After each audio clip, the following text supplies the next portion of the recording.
Kalau menurut kalian bangsa dan ras yang paling unggul di muka bumi adalah Amerika? Bukan. Rusia? Bukan juga. Jerman? Inggris?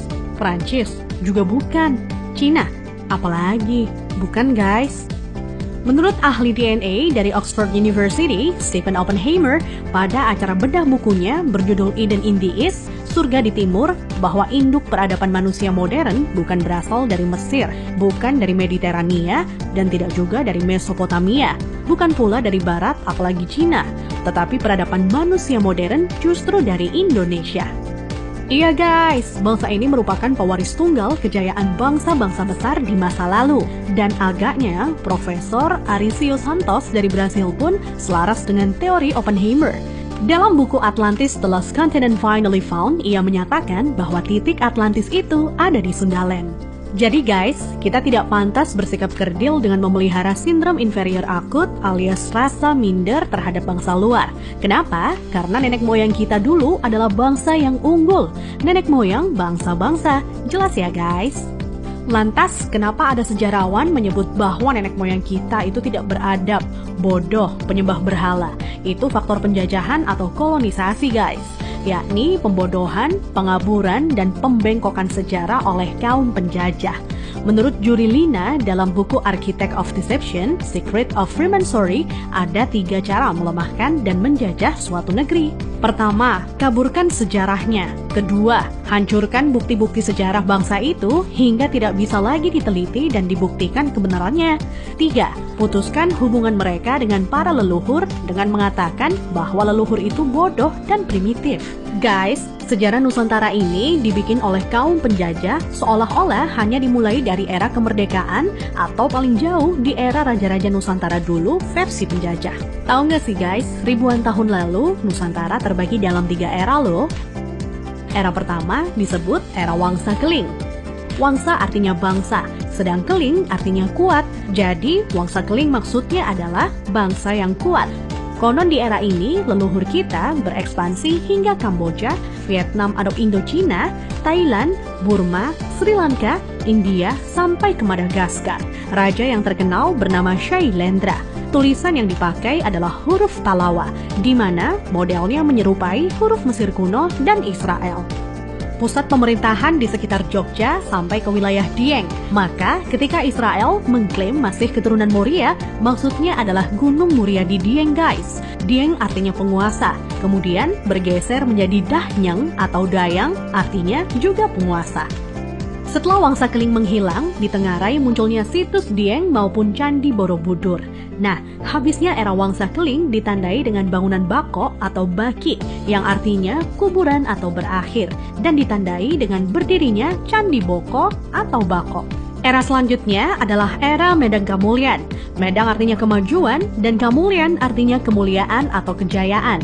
Bahwa Medang Kamulyan zaman kemajuan terutama bidang keagamaan. Agama lebih dititik beratkan dalam sistem pendidikan terpadu mulai dari lingkup kecil hingga besar.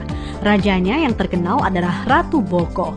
Di era itu merupakan cikal bakal munculnya huruf Sangsekerta yang dikenal oleh Aji Saka. Aji artinya sesuatu yang dihormati, dan Saka artinya penyangga, caga, atau tiang. Nah, tiang jika bergeser ke Cina menjadi Tian atau Tuhan. Jadi guys, Aji Saka artinya sesuatu yang dihormati karena Tuhannya, atau segala sesuatu yang mengacu pada Tuhan yang sangat dihormati. Kemudian huruf-huruf tadi akhirnya menjadi bahasa Sangsekerta. Jadi guys, Sangsekerta itu asli berasal dari bumi Nusantara atau Indonesia, bukan dari India. Kenapa? Di India tidak ada kata-kata sang. Jika berbasis kata sang, justru lebih dekat ke Cina. Contohnya Chiang Kai-shek, di mana Chiang oleh bangsa Cina dibaca sang. Jadi guys, sang itu berasal dari bahasa asli Indonesia tempo dulu, yakni bahasa Saka. Huruf yang dipakai di era Ratu Boko adalah Sangsekerta. Iya, kerta artinya 4, sedang sang asal kata wangsa atau bangsa. Jadi, Sangsekerta itu 4 bangsa yang meliputi antara lain, pertama, bangsa Qin yang meliputi bangsa Cina sendiri, Vietnam, Laos, dan Kamboja.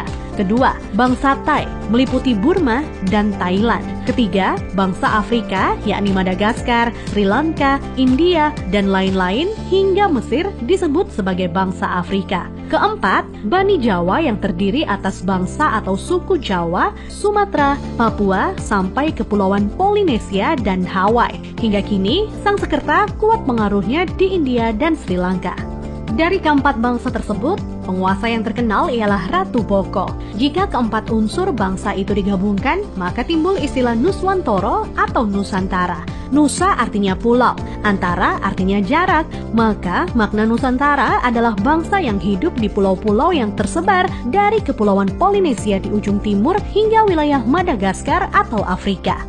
Selanjutnya dari era Medan Kamulyan berganti ke era Kahuripan. Kahuripan artinya kehidupan. Raja yang terkenal adalah Hayam Wuruk atau Brawijaya III yang terkenal dengan sebutan Jumadil Kubro sebagaimana makamnya di Troloyo, Trowulan, Mojokerto. Maksud kata Jumadil adalah Jum'ah atau Jumat yang artinya berkumpul atau bersatu dan Kubro artinya besar. Jadi Jumadil Kubro maknanya adalah berkumpulnya sesuatu yang besar atau istilah Sangsekerta disebut Sumpah Palapa. Melalui Sumpah Palapa, Hayam Wuruk berhasrat membangun kembali Nusantara sebagaimana dulu pernah gemilang di era Medan Kamulyan. Ia ingin menyatukan Nusantara yang telah tercerai-berai menjadi beberapa kerajaan atau wilayah kecil-kecil.